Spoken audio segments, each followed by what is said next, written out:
Hi everybody, it's Saturday, December 21, 2019.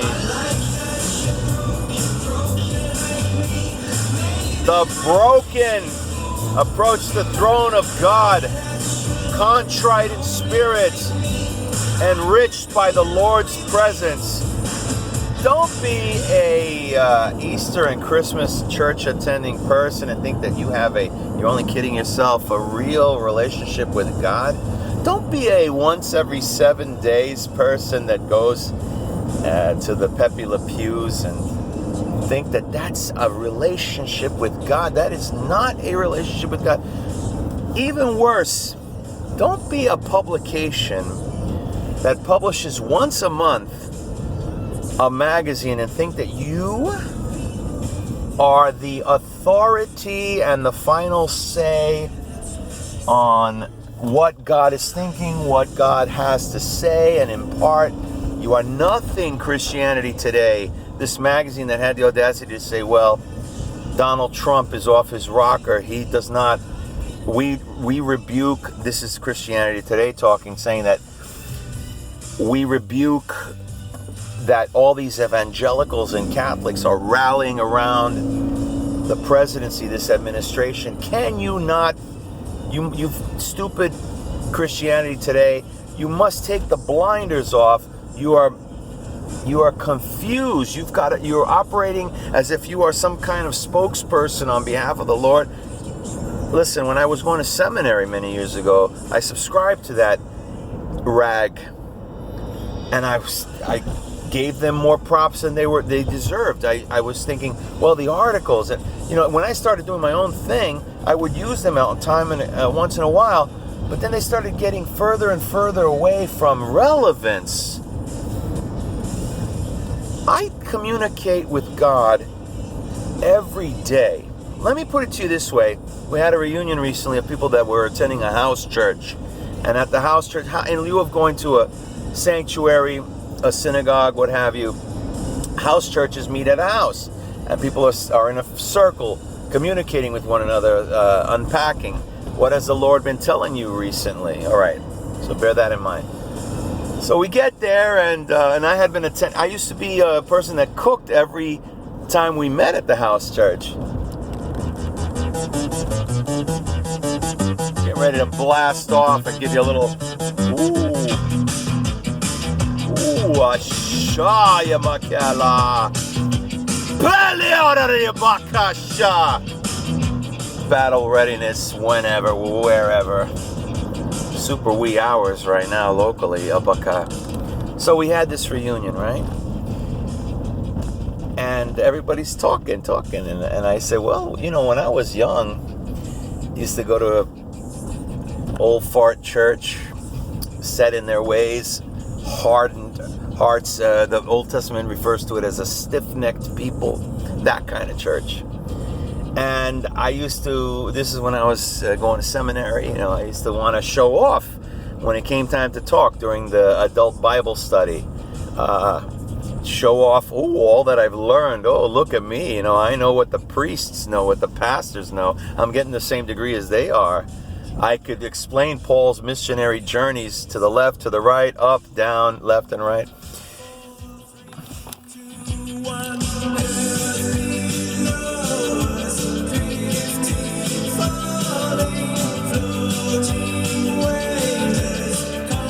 It's got to be coming out of you, off of you, where people go, there's something on that person. So anyway, when it came time, so that's the way I used to be, right? So when it came time at the reunion to talk, and I told people, it stands true, I go, it's kind of, this is the key right here, it's kind of anticlimactic now at these gatherings. I'm going to let you all talk. You have stuff to unpack and razzle dazzle and wow us with what the Lord is doing with you. For me, it's just another day in the office. And for Mrs. Christ, actual helpmates, every day, measured by multiple times, checking in periodically throughout each and every day with the Lord, having that kind of rapport That kind of rapport is actual helpmates, is real relationship. It's not, oh, I cracked open the good book the first time in forever. That Bible, which is the greatest weapon that shall never be outperformed, is gathering dust on a bookshelf, and then you get to meet your maker and you never read it, or you barely read it. You lost the opportunity. This is the opportunity now to seize it, right? If you've been following these broadcasts, you know that I rarely say that I had an interaction, like a special interaction with God. I have a normal, regular interaction with God. I'm always unpacking, venting, ranting like King David. I let it off my chest. They don't get a diaper rash over me. Warts and all. W-A-R-T-S, warts and all. I could speak my piece like in the taxi. This is a speakeasy. You could be rated PG-13. You can be rated R. You can speak how you want to speak. It's okay. I ain't going to get bent out of shape over it.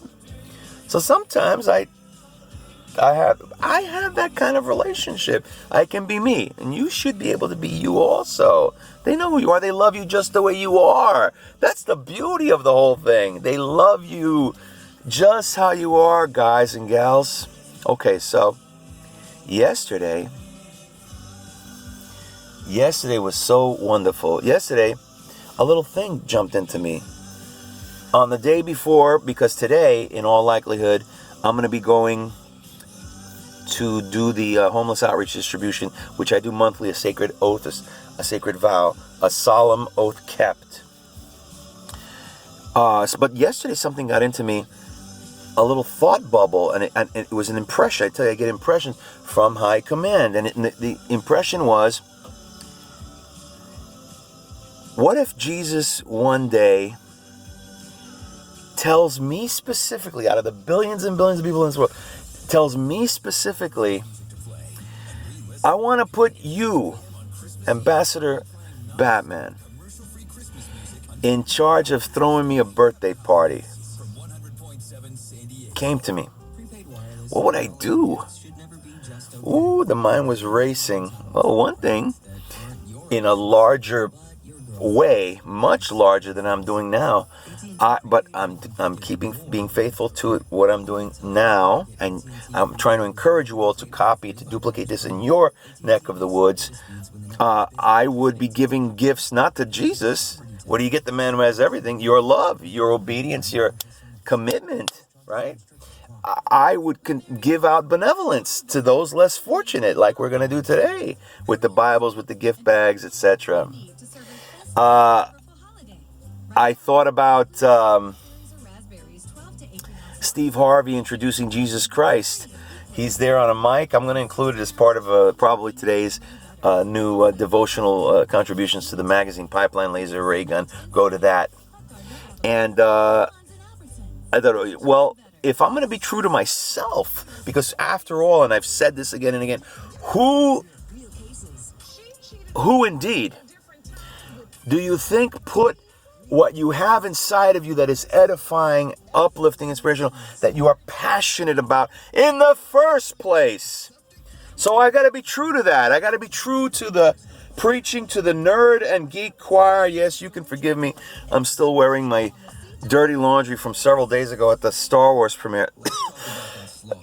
I would do a superhero-themed party for the Lord. I would do a superhero-themed birthday bash for the birthday boy, for crying out loud. Let me give you a little admin update related to all this. This was something you have to consider, the timing of things when you are putting everything together. So getting tickets for the premiere of Star Wars is involved.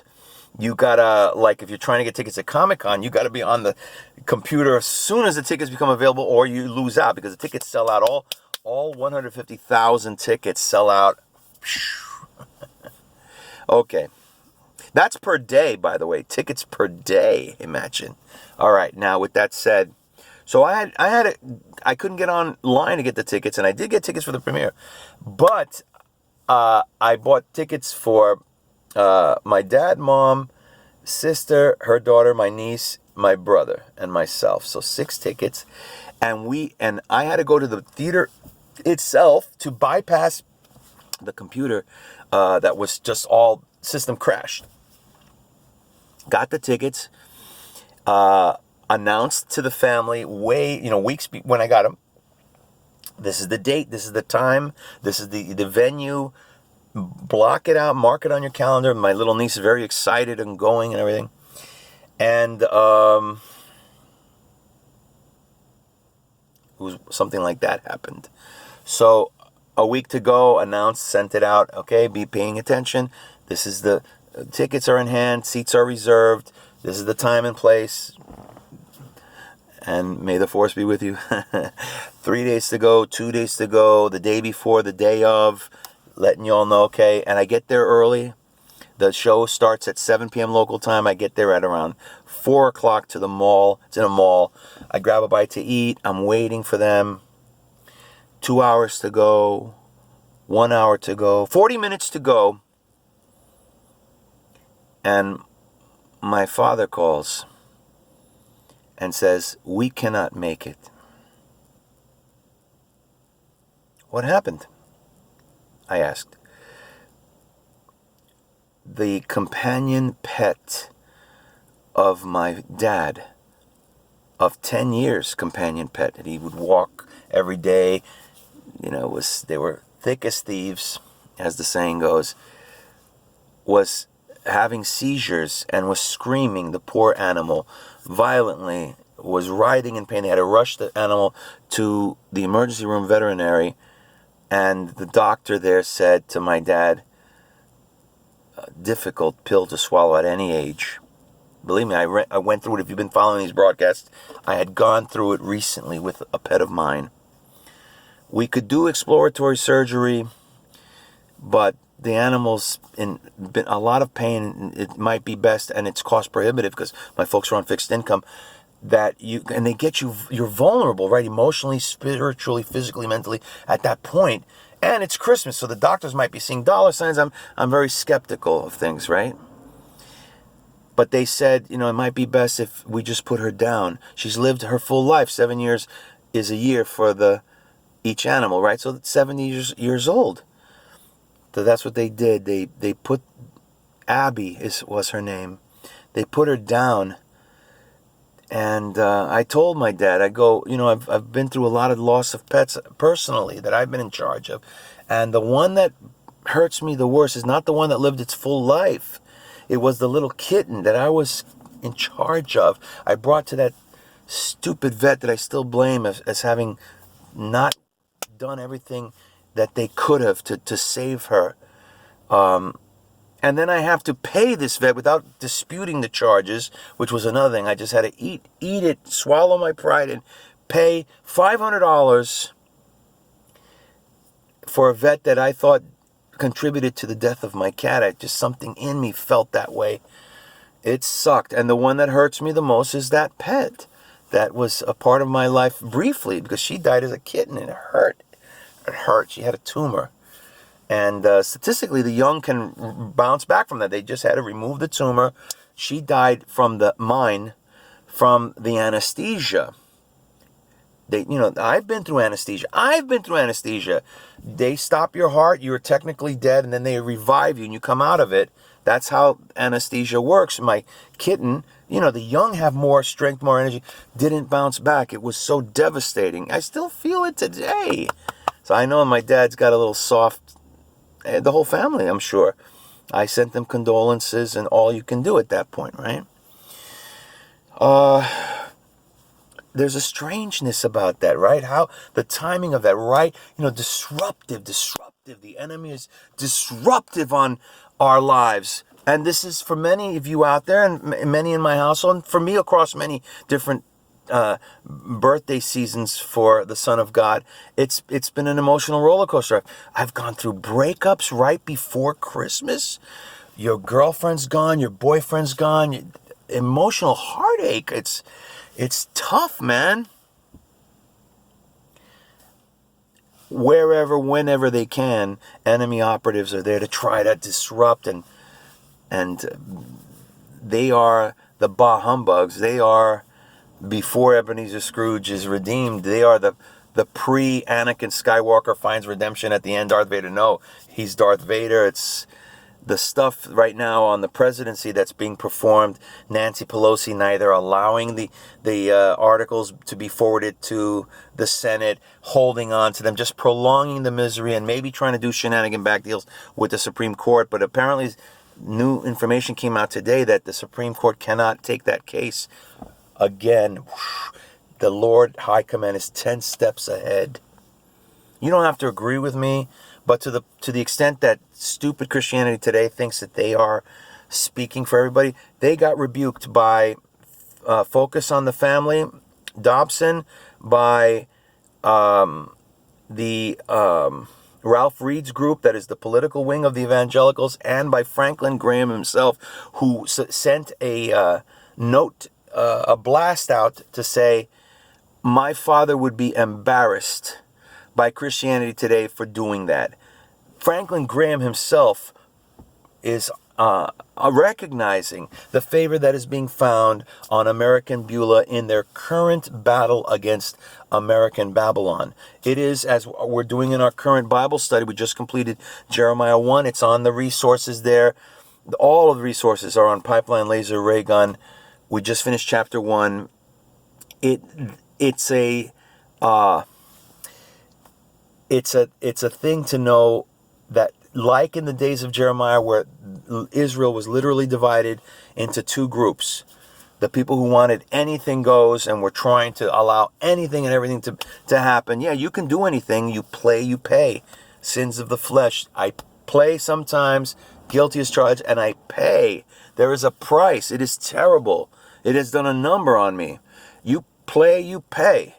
The price of admission. When you start seeing things on Disney just bought Fox shows, right? So they bought The Simpsons. To put it in nerds, because I preach to that nerd group out there.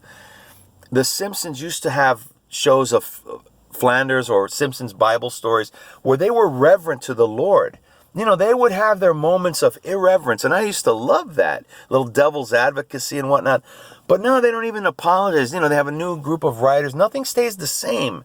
Everything's in a constant state of flux. They badmouth God now on the episodes. So some episodes during the entire season is still great, but that's a larger price of admission. Because the enemy just sticks their claws in wherever, whenever. Like during the Star Wars, the family's going to get together for a good gathering. At least my brother showed up and we enjoyed the movie. The movie's very good. I don't know what all the bad press was about. I don't know what you expect. 43-year, 9-film story arc, closure. I thought they overall very good job. Couple of little things, but for the most part, B+. I thought it was, of the 9 films, I think it's in the top 4. I think it's in the top 4. You should go see it. And for those who have their spiritual antenna affixed, you know, these are archetypes. The promise of things to come when? With permanent infilling of the Holy Spirit. We're in process of it already, Mrs. Christ. 2 become 1. Marrying into a heavenly royal family business, married to the job. That's what this is. That's why the title Mrs. Christ, men and women, Mrs. Christ. Championing the causes nearest and dearest to the Savior and Messiah of the world, the name above all names. Who's really the spokesperson, the one who puts in the time? Who's really the advocacy group? Who really can issue official proclamations? A magazine that checks in once a month with people?